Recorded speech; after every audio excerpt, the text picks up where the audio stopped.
Rio de Janeiro. Lapa. 3 horas da manhã de uma terça-feira gorda, fevereiro de 1932. O calor dentro do cabaré da Lapa não é apenas temperatura, é uma entidade física. O ar está tão saturado de umidade que o suor não evapora da pele. Ele apenas escorre, misturando-se com a fuligem dos charutos baratos, e o cheiro acre de cerveja choca derramada no serragem do chão. Escuta. No centro do salão, o cavaquinho silencia. O pandeiro trava no ar.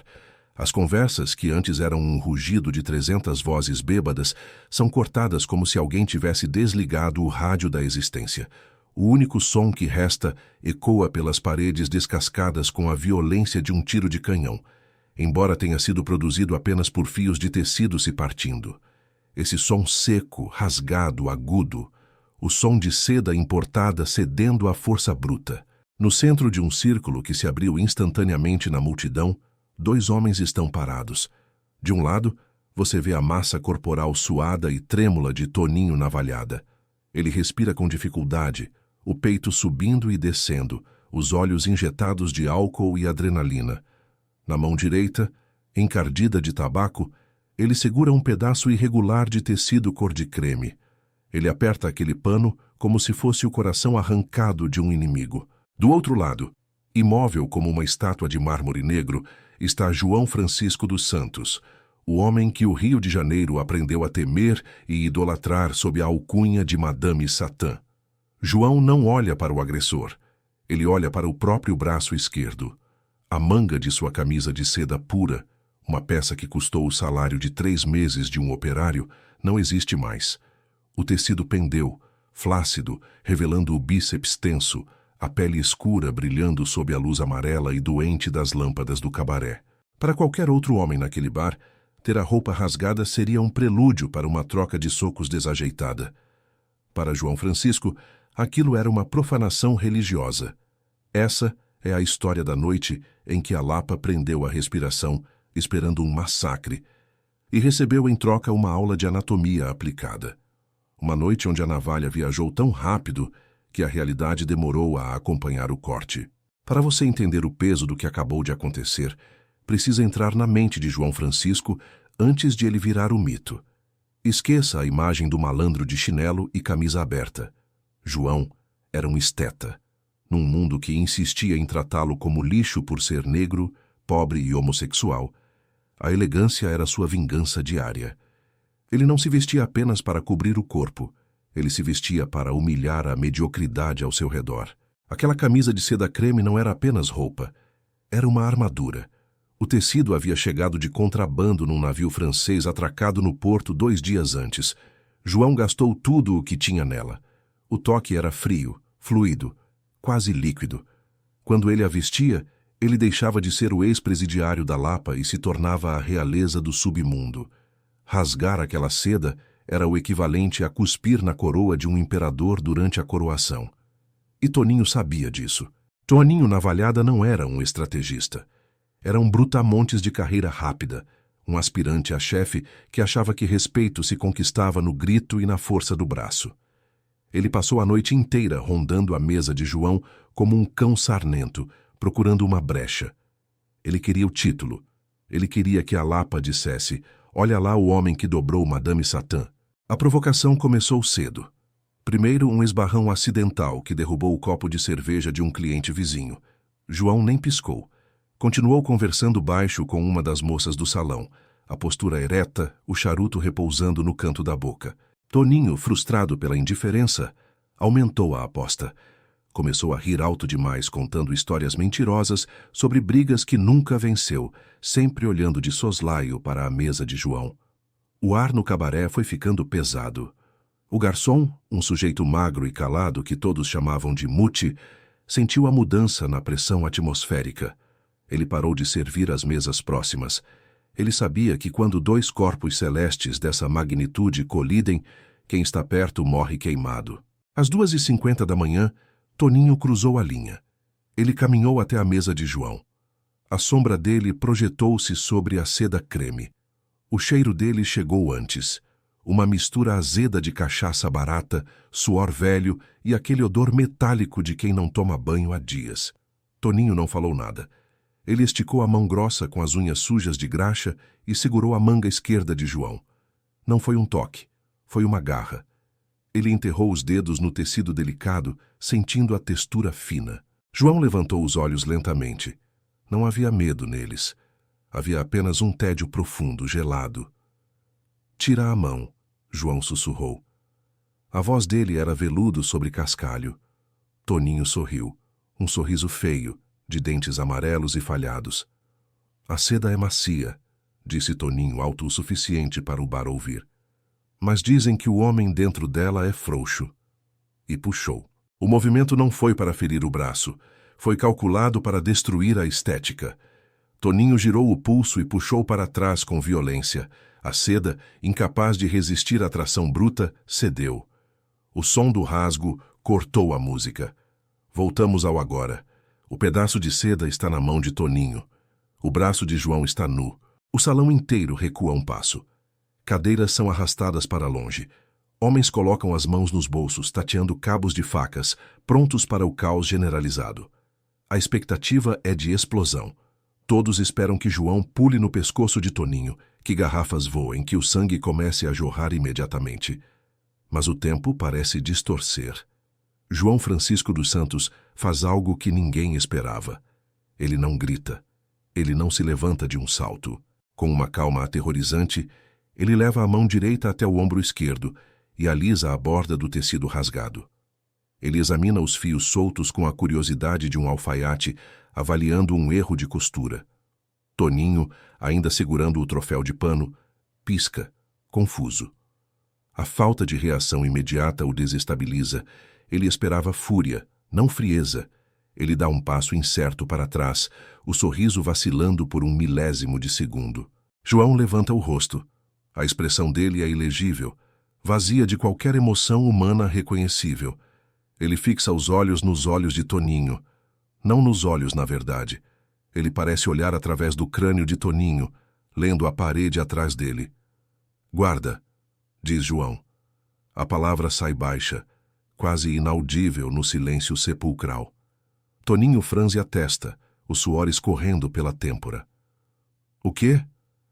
Guarda o pano, João repete, articulando cada sílaba com precisão cirúrgica. Vai servir para estancar. E então João sorri. Não é o sorriso de quem achou graça. É um esgar mecânico onde apenas os cantos da boca sobem, mas os olhos permanecem mortos. 2 poços de petróleo escuro. Antes que Toninho possa processar a ameaça velada, João vira as costas. Isso mesmo. O homem mais perigoso da Lapa dá as costas para o seu agressor. Ele se vira para o balcão, faz um sinal discreto para o garçom aterrorizado e pede, com a voz mais monótona do mundo, uma dose, daquela do barril de carvalho, e me vê um copo limpo. Esse aqui manchou com a respiração dele. A Lapa entra em choque. Um murmúrio começa a crescer como um enxame de abelhas. Satã afinou. O homem correu. Toninho quebrou a banca. A lógica das ruas é binária. Se você não bateu de volta na hora, você perdeu. A honra, naquele código penal não escrito, tem prazo de validade de segundos. Toninho, navalhada, vendo as costas de João, sente uma onda de euforia tóxica invadir seu cérebro. Ele venceu. Ele humilhou o rei, e o rei aceitou a humilhação. Vocês viram? Toninho berra, levantando o pedaço de seda como uma bandeira de guerra conquistada. Viram o dandy? Virou gatinho. Ele gargalha. O som é grotesco, engasgado. Ele bate no próprio peito. Hoje a bebida é por minha conta. Quem quiser beber com o novo dono da Lapa, encosta no balcão. A tensão se dissolve em algazarra. A música volta, trôpega no início, depois ganhando ritmo. O samba recomeça. As pessoas, aliviadas por não terem que desviar de balas ou cadeiras, correm para aproveitar a generosidade do novo chefe. Toninho é cercado por bajuladores, tapas nas costas, risadas forçadas. Ele pede garrafas e mais garrafas. Ele se sente invencível, o álcool subindo a cabeça, a adrenalina da vitória pulsando nas veias. Mas no canto do balcão, isolado numa ilha de silêncio, João Francisco bebe. Ele segura o copo de vidro grosso com as pontas dos dedos, delicadamente. Ele observa o líquido âmbar da cachaça girar. Ele não olha para trás, mas seus sentidos estão mapeando o ambiente como um radar.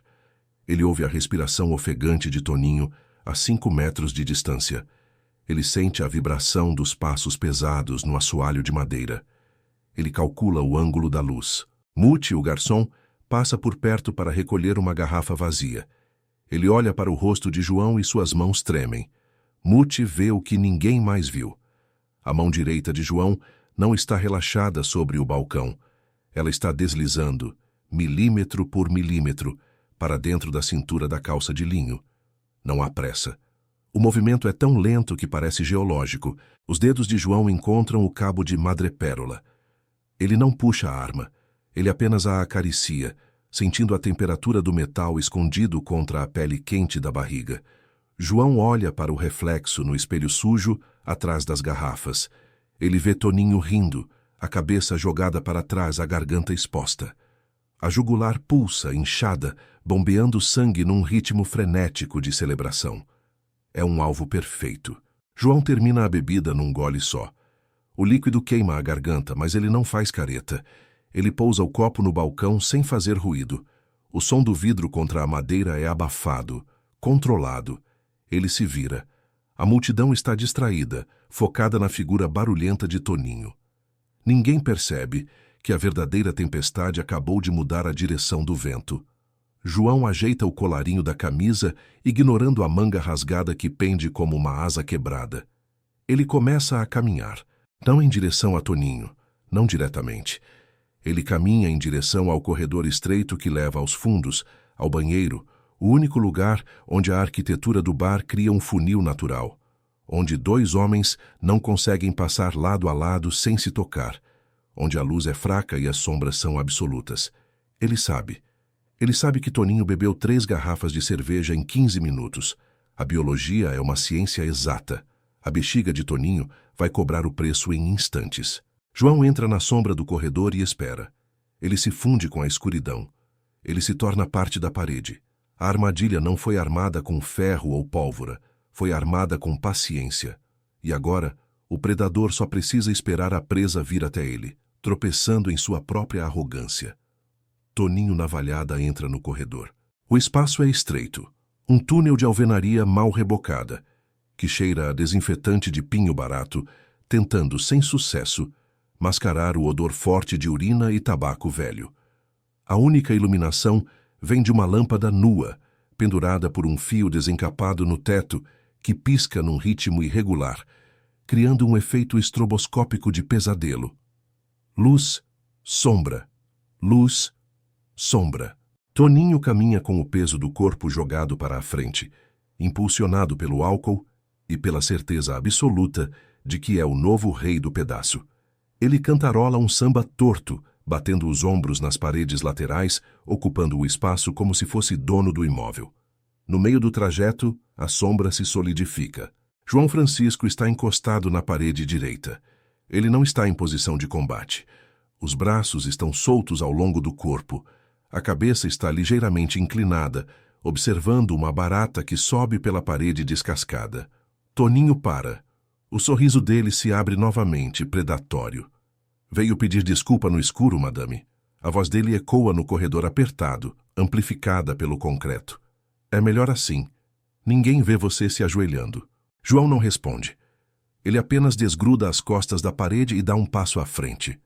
O corredor é o funil. Só passa um de cada vez, ou 2 muito apertados. Para Toninho chegar ao banheiro, ou para João sair, eles precisam se tocar. É física básica. 2 corpos não ocupam o mesmo lugar no espaço sem atrito. Toninho estufa o peito. Ele espera o empurrão.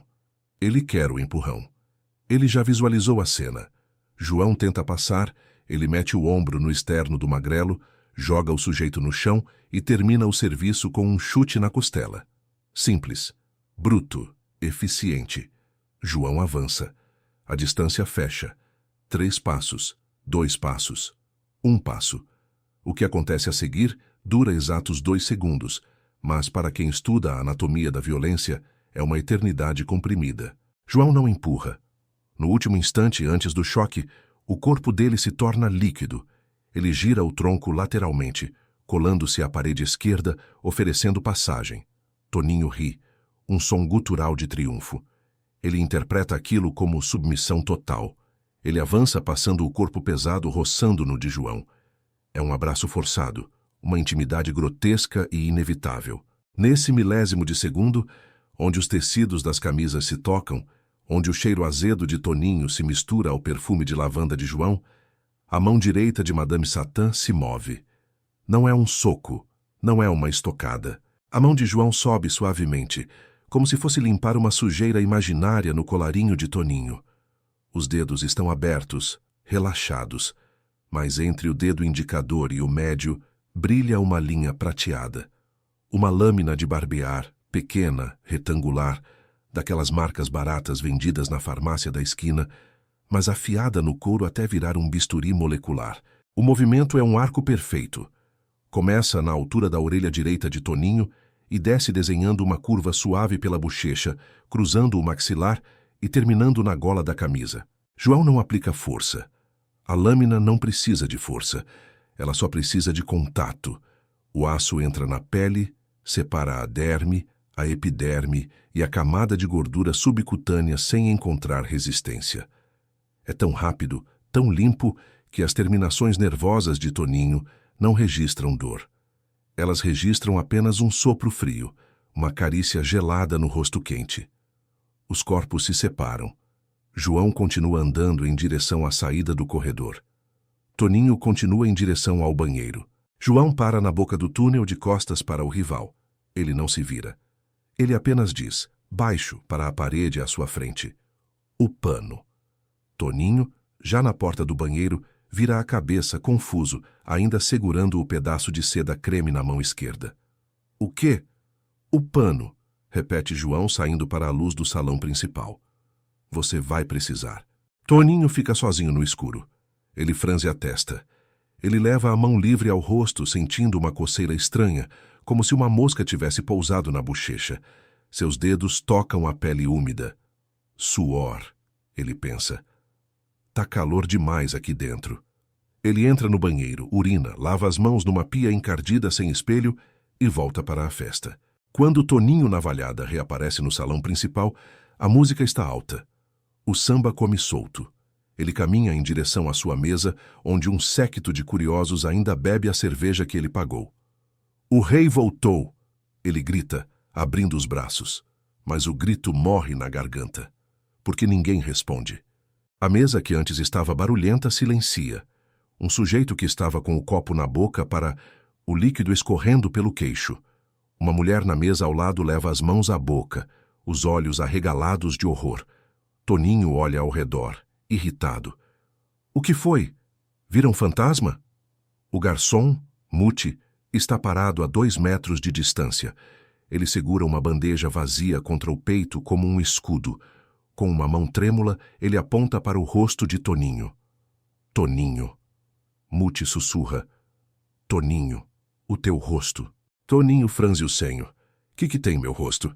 Ele olha para baixo e vê. Na camisa branca que ele usa, logo abaixo do colarinho, uma mancha vermelha viva está florescendo. Ela cresce rápido, como uma tinta derramada num papel mata-borrão. O vermelho é brilhante, arterial, chocante contra o tecido barato. Toninho leva a mão à bochecha novamente. Desta vez, quando ele retira a mão, a palma está banhada em carmim. A dor chega agora. Não é uma pontada. É uma ardência que parece fogo líquido, subindo da mandíbula até o ouvido.